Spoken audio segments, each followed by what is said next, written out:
23 तारीख के दिन परिणाम के रूप में पद्माकर जी जीत के जाएंगे और महाराष्ट्र की विधानसभा में यह आवाज गूंजेगी, मुझे आज महसूस हो रहा है। आज हमारे उन महापुरुषों को नमन करना चाहूंगा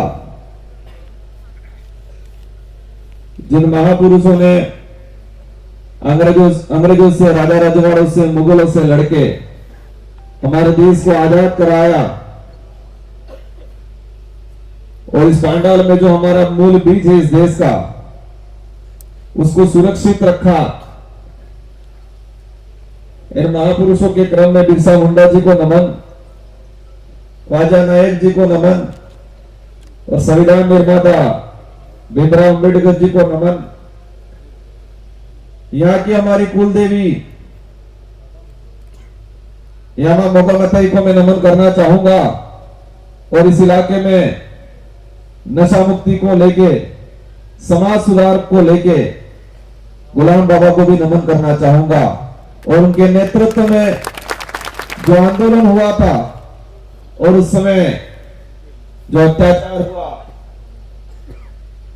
1400 आदिवासी मारे गए, उनको भी मैं नमन करना चाहूंगा। साथियों, ये ऐसा मंच है, मैं जो समझता हूं कि ये जो हो रहा है आज कुदरत की मेहरबानी से हो रहा है। ये जो कारवा बढ़ रहा है, ये जो बाप नाम आया, ये जो भारत आदिवासी पार्टी बनी, ये हमारे पूर्वजों की ताकत है। हमारे महापुरुषों का जो अधूरा सपना था, उस अधूरे सपने को साकार करने के लिए ये पार्टी बनी। उसी पार्टी के मंच पे हमारे विराजमान मेरे साथी उमेश जी आमदार, हमारे वहां कहते हैं विशेष करके विधायक या एमएलए, पूर्व मिनिस्टर रहे, अक्कलकुआ विधानसभा से 10 साल आपकी सेवा की और आज भारत आदिवासी पार्टी के प्रत्याशी पद्माकर जी वल्लवी और इस मंच पे उनकी बेटी जो जानकारी मिली यहाँ पर जिला पंचायत के प्रेसिडेंट रहे, हमारी नारी शक्ति मंच पे विराजमान समस्त पार्टी पदाधिकारी और इस पांडाल में विराजमान आदिवासी समुदाय, साथ ही एससी, माइनॉरिटी, ओबीसी से पहुंचे हुए सारे वडील, युवा साथी, हमारी माताएं बहनें, इतिहास के पन्नों में अगर हम जाते हैं तो जो क्रांतियां हुई है, जो परिवर्तन आया है, उसमें युवाओं का सबसे बड़ा योगदान।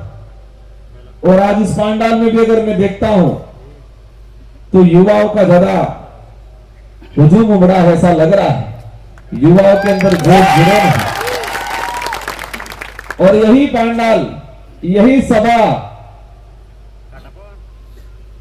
आज से 20 साल आगे, 20-25 साल आगे महाराष्ट्र का इतिहास के पन्नों पे लिखा जाएगा कि एक पार्टी आई थी, शुरुआत किया, कांग्रेस बीजेपी के दूसरे लोग देखते थे, हंसते थे, कहते थे क्या होगा, छोटी सी पार्टी है, यहां पर तो महाराष्ट्र में कोई नहीं है, क्या होगा ये सोचते हैं। उन्हीं के बच्चे आने वाले 25 साल बाद पढ़ेंगे इस पांडाल से, इस जगह से, अक्कलकुआ से क्रांति शुरू हुई और पूरे महाराष्ट्र में, पूरे देश के अंदर एक हुजूम उमड़ा। अभी तो जाएंगे महाराष्ट्र से, मुझे उम्मीद है जिस तरह से ये मैं कल नासिक के अंदर भी कार्यक्रम करके आया, नवापुर में भी कार्यक्रम है, उम्मीद है महाराष्ट्र की जनता भारत आदिवासी पार्टी के 2 से 3 विधायक चुन के भेजेगी, आमदार चुन के भेजेगी। जब हम आ रहे थे, कई जने देख रहे होंगे, कई लोगों ने हमको टीवी पे या सोशल मीडिया पे देखा होगा, कई साथियों ने, बड़े बुजुर्गों ने देखा भी नहीं होगा। कल भी हम गए थे, वहां चर्चा कर रहे थे कि ये बच्चे बच्चे हैं। एक साथी ने कह दिया था कॉलेज से निकल के आए। हम मन ही मन कह रहे थे कि हमने ऐसा रगड़ा निकाला है, ऐसा रगड़ा निकाला है कि कांग्रेस बीजेपी को डूंगरपुर राजस्थान में एक कर दिया, ऐसा रगड़ा निकाला है।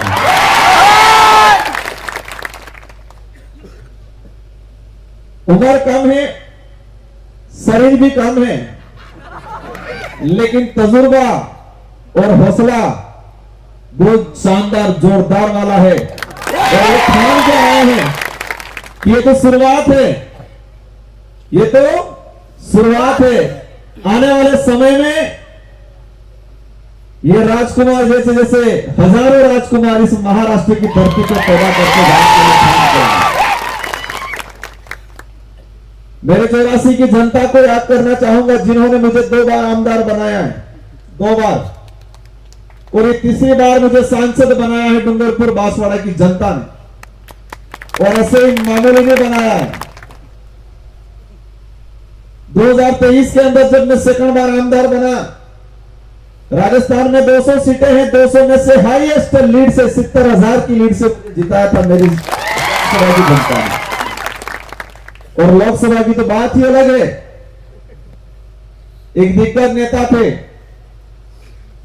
भाजपा के पास ऐसी एक मशीन है, उस मशीन में जो भी जाता है वो धुल जाता है। Washing machine. तो हमारे कांग्रेस के बड़े दिग्गज नेता थे,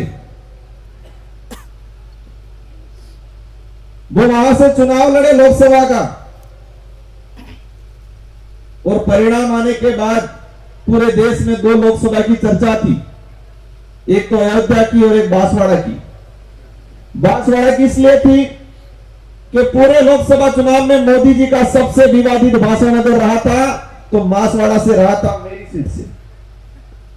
सबसे लंबा भाषण 45 मिनट तक भाषण दिया था मोदी जी ने, लेकिन जनता ने इतना रगड़ा निकाला कि मुझे 2,47,000 से जिता के भेज दिया। भारत आदिवासी पार्टी ऐसी पार्टी एक सबसे कम समय में सबसे अधिक ग्रोथ किया है।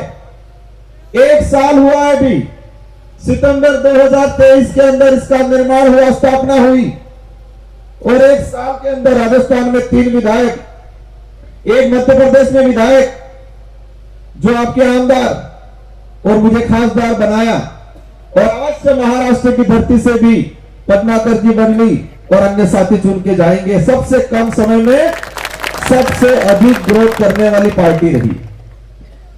साथियों, वल्लभी साहब को मैं कहना चाहूंगा, जब हमने शुरुआत की थी हमारे पास न कोई वार्ड पंच भी नहीं था, हमारी पार्टी से कोई वार्ड पंच भी नहीं था। लोग हंसते थे कि उनके आगे पीछे कोई नहीं है, इनका न तो कोई विधायक है, न कोई आमदार है, न कोई खासदार है, न कोई सरपंच है, न कोई वार्ड पंच है। आप तो बहुत सारी संख्या में हो, हम गिने चुने इकट्ठे होते थे, लेकिन एक के अंदर इतना दम था 1000 के बराबर। एक युवा के अंदर इतना दम था 1000 के बराबर। और मैं आपसे उम्मीद करना चाहूंगा, इस भंडार में जो बैठे हैं, अपने आप में विचार करें, अपने आप में सोचे, मैं अकेला नहीं। आप अपने आप में सोचे कि मैं अकेला नहीं, मेरा एक वोट नहीं, मैं आज से जाऊंगा उठ के अपने घरों में, अपने परिवार में, अपने गांव में आपके जैसे जैसे 1000 आदमी तैयार करोगे, और आप यहां जो पांडाल में बैठे हो, एक व्यक्ति 1000 वोट तैयार करेगा। ये आज ठान के जाना है आपको। सोचना पड़ता है, ठानना पड़ता है। कोई भी मंजिल दूर नहीं है, कोई भी काम बड़ा नहीं है, बस ठानना पड़ता है। आज ठान के जाना है आपको। मैं जिस विधानसभा से आमदार का पद खाली करके सांसद बना था, अभी उपचुनाव हुए, 13 तारीख को चुनाव करके आए हम।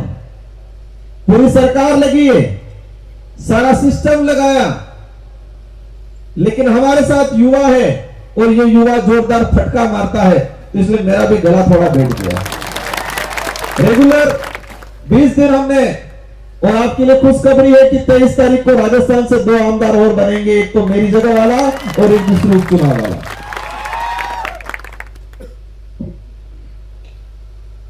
अब मैं आपका जो प्रतिनिधित्व करने वाले पन्नाकर जी उन पे आता हूं। उनका मैंने सुना, जब महाराष्ट्र के अंदर कई उम्मीदवार दावेदारी के लिए आ रहे थे, कई उम्मीदवार दावेदारी के लिए आ रहे थे, और जब इनका नाम सामने आया, हमारा एक ही लक्ष्य था कि हम सीधे 2 उतारे 4 उतारे, लेकिन अच्छे और टिकाऊ लोग होने चाहिए, ये लक्ष्य था हमारा। जब इनका नाम आया, मैं आज खुल के बताना चाहूंगा, जानकारी मिली 2 बार 3 बार एमएलए रहे, मिनिस्टर रहे, तो हमारे दिमाग में अलग आया, नहीं यार कैसे होंगे, लेकिन सच्चाई जानी, पता चला कि 3 बार विधायक रहे, 1 बार मिनिस्टर रहे हैं, फिर भी इनके पास कोई ज्यादा पैसा नहीं है। ये बात हमको अच्छी लगी, क्योंकि जिसके पास पैसा ज्यादा है उसने सरकार समाज का भला नहीं किया होगा। हमें जानकारी मिली 3 बार विधायक रहे,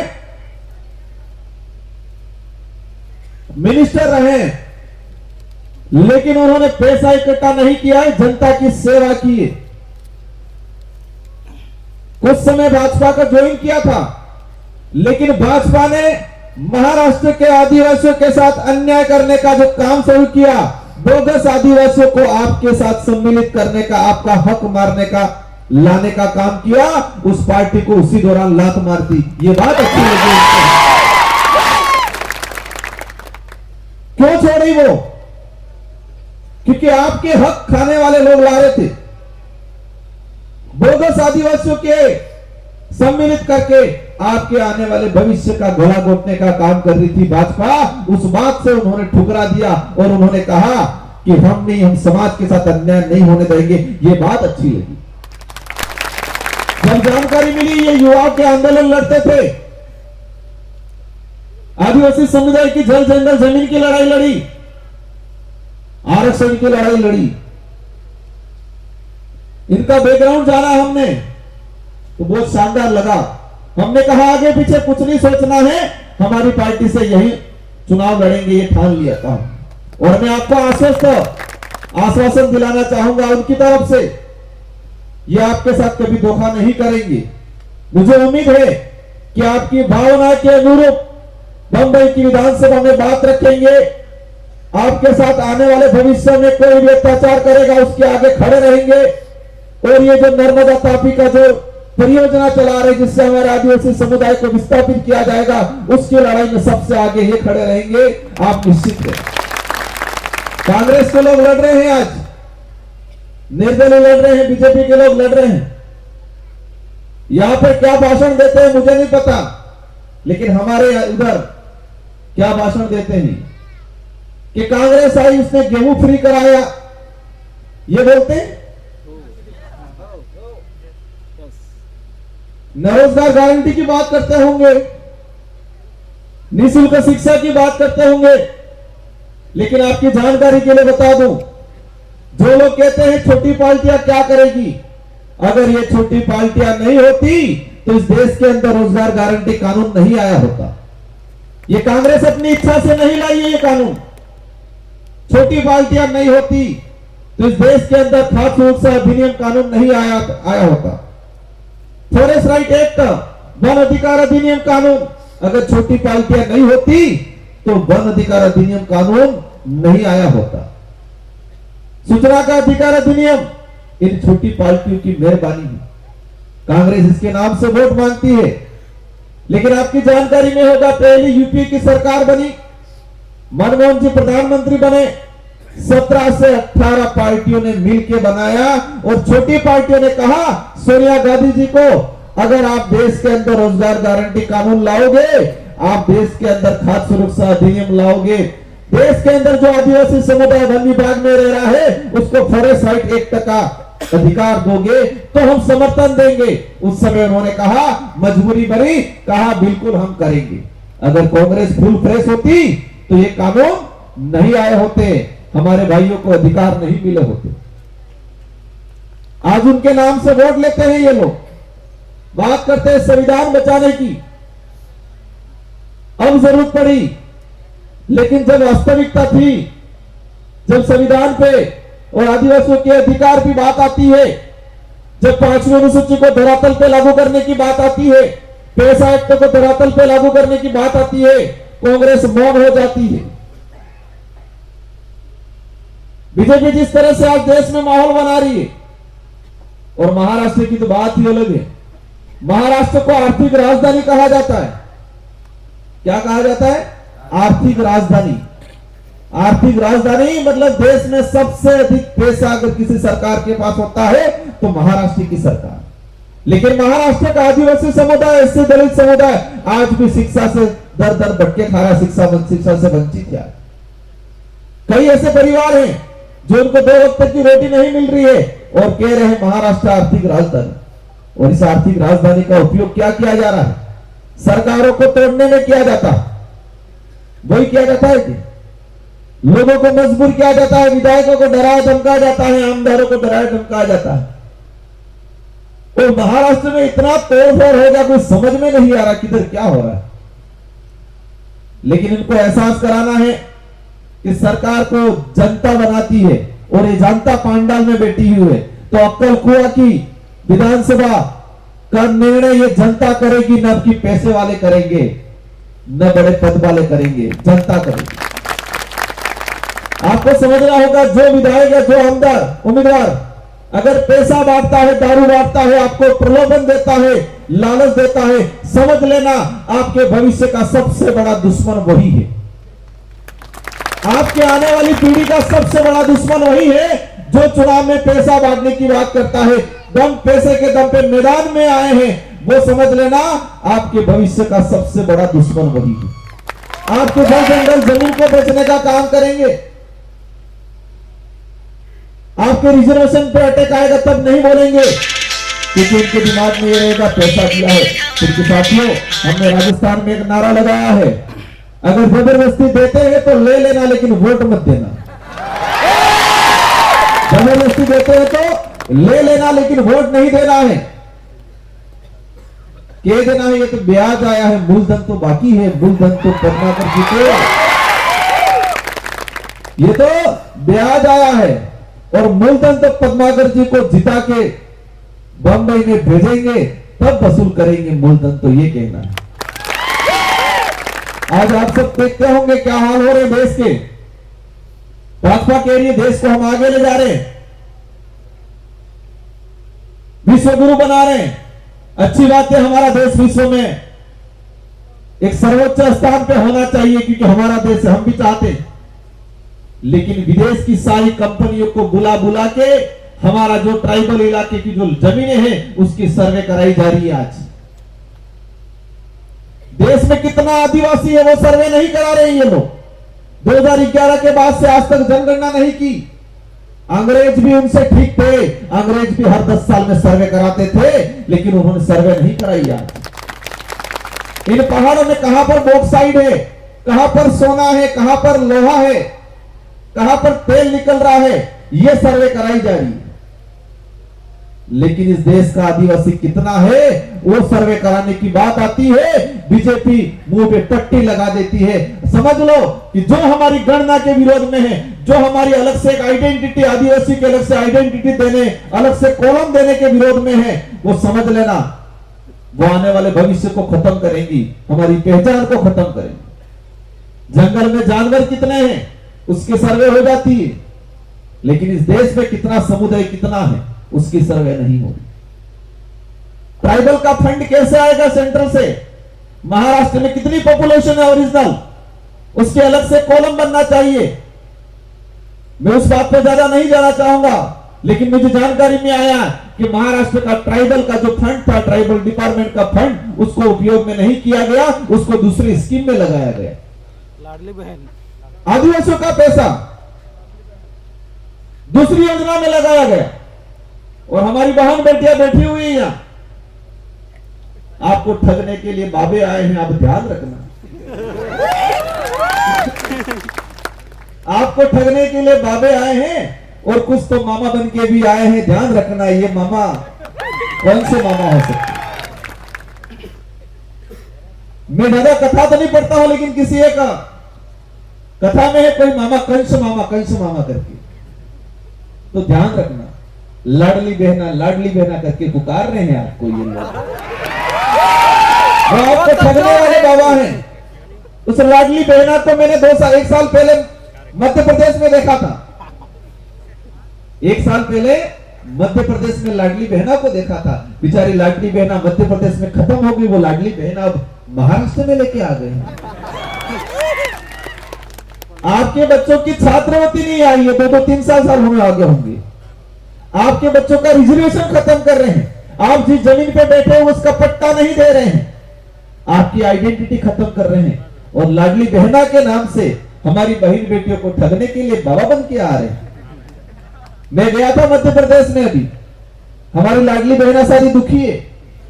बेचारी के खाते में चुनाव से पहले तो 3 महीने तक तो पैसा आया, चुनाव जैसे हुआ पैसा खाता बंद, और लाडली बहना आ गई महाराष्ट्र में। ध्यान रखना, ये ठगने वाले बाबा हैं। इस देश को ठगा है जोरदार तरीके से, और लाडली बहना के नाम से कह देना हमें वो नहीं मिले चले, हमें हमारे बच्चों को अच्छी शिक्षा मिलनी चाहिए। जब हम हॉस्पिटल में जाती है तो हमको अच्छी दवाई होनी चाहिए, हमको रिजर्वेशन मिलना चाहिए, हमको जमीन का पट्टा मिलना चाहिए, जिस जमीन पे जितना हमारा कब्जा है वो मालिकाना हक मिलना चाहिए। ये लड़ाई है हमारी। सच्चाई पता करना, मध्य प्रदेश ज्यादा दूर नहीं है। मध्य प्रदेश की सारी लाडली बहना दुखी है। आज कहती है मामा जी ने बहुत ठगा हमको, मामा बन के बाबाओं ने बहुत ठगा, खाते में पैसा नहीं आ रहा। अभी तो आपको चुनाव के लिए डालेंगे, मैसेज आएगा हमारी लाडली बहना नहीं ठगना है। हमको सावधान हो जाना है, इस बार सतर्क हो जाना है, और महाराष्ट्र की धरती पर नई क्रांति लानी है।